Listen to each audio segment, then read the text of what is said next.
The moment the female billionaire CEO said no, the room felt colder than steel, and the single dad standing across from her knew his last thread of hope had snapped.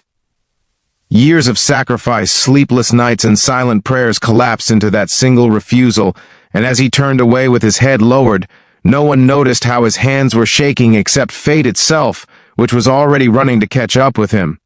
If you believe in kindness, second chances, and the quiet power of human dignity, please like this video, share it with someone who needs hope today, comment your thoughts, and subscribe to the channel for more stories that touch the heart. He had never imagined himself in a building that kissed the clouds, where glass walls reflected a city that never paused to feel. His name was Adam Hale, a widowed father in his early 30s, wearing a suit borrowed from a neighbor and shoes polished so thin they could no longer hide their age. Every step he took through the marble lobby felt like walking through someone else's life, one that had never known eviction notices, hospital bills, or the weight of explaining loss to a 5-year-old child. He was there for a final interview, a position that could pull him out of the cycle of survival he had been trapped in since his wife passed away. It was not ambition that brought him there, but responsibility, the kind that woke him before dawn and kept him awake long after his son fell asleep clutching his shirt. The CEO, Clara Whitmore, had built her empire from ruthless focus and brilliant instinct. Magazines called her unbreakable, investors called her fearless, and employees called her distant. She was known for saying no without hesitation, for cutting through excuses and weakness as if emotions were a luxury she could not afford. When Adam sat before her, explaining gaps in his resume caused by hospital stays and daycare struggles, she listened with a neutral expression, her mind already calculating risk. She saw potential clouded by instability, talent burdened by responsibility. And so, with a professional finality, she rejected him, believing she was making the correct decision for her company. Adam did not argue. He did not beg. He nodded once, thanked her for her time, and stood up with a quiet dignity that surprised even him. As he walked out, the weight of the world pressed against his back. Outside the building, the city rushed past him, indifferent and loud. He felt smaller with every step, as if the skyscraper behind him was swallowing his hope. He thought of his son waiting at a neighbor's apartment, drawing pictures of superheroes with broken crayons, believing his father could fix anything. Adam wondered how he would explain that sometimes doing everything right was still not enough. Inside the office, something unsettled Clara.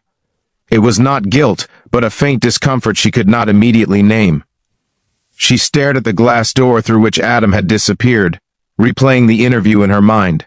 She remembered the steadiness in his voice, the honesty that did not seek sympathy, the way he spoke about his son not as a burden but as a reason.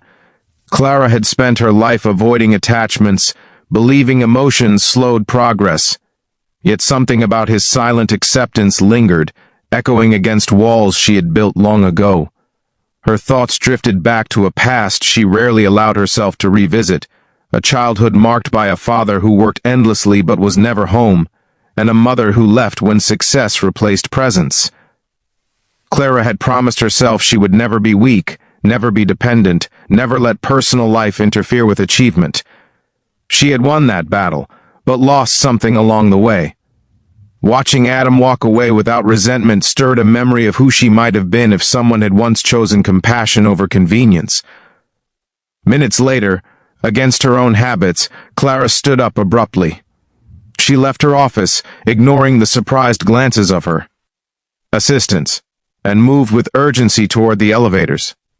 By the time she reached the street, Adam was already halfway down the block, blending into the crowd of ordinary people fighting ordinary battles. Clara called out, her voice cutting through the noise, surprising even herself. Adam turned, confusion written across his face, his hope guarded and fragile. She approached him, her heels clicking against the pavement, and for the first time in years she felt unsure. She explained that she wanted to reconsider, not because of charity, but because she believed resilience could not be taught, only lived. Adam listened, stunned, unsure if this was real or another test. Clara offered him a probationary role, flexible hours and support he had never expected. It was not a miracle, but it felt like one. The days that followed tested them both. Adam worked harder than anyone, arriving early and leaving late, balancing spreadsheets with school pickups and bedtime stories. He made mistakes, learned quickly, and refused to complain. Clara watched from a distance, noticing how the office atmosphere subtly shifted. His presence reminded people of why they worked, not just for profit, but for purpose.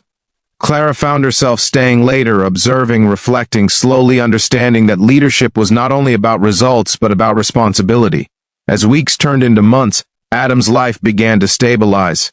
He moved his son into a small but safe apartment, decorated with second-hand furniture and laughter that felt new again.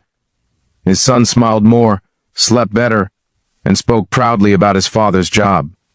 Adam carried gratitude quietly, never expecting more than he was given, but giving more than was asked. Clara, on the other hand, found her world expanding in unexpected ways. She began initiatives for working parents, flexible schedules, and mental health support, not as publicity, but as policy. The company flourished, not just financially, but culturally. Employees felt seen. Productivity rose. Clara realized that saying yes that day had not weakened her authority, but strengthened her humanity. She and Adam spoke often, not as CEO and employee, but as two people shaped by loss and perseverance. Their conversations were filled with respect, understanding, and a shared belief that success meant nothing if it left others behind. One evening, Clara attended a company family event she would normally avoid. She watched Adam play with his son, laughter echoing across the park, and felt a warmth she had not known in years. She understood then that chasing Adam outside had not been about correcting a hiring decision, but about confronting a truth she had ignored. Life was not a balance sheet, and people were not risks to be minimized. Before the story ends, please comment below and tell us what this moment meant to you, or share a time when kindness changed your path. Years later, Adam would look back on that day as the turning point that saved not just his career, but his faith in the world. Clara would see it as the moment she learned that strength could coexist with compassion. Their lives continued on different paths, connected by a decision made in minutes, but felt for a lifetime. If this story touched your heart, please like, share, and engage with this video because every act of kindness deserves to be seen, remembered, and passed on.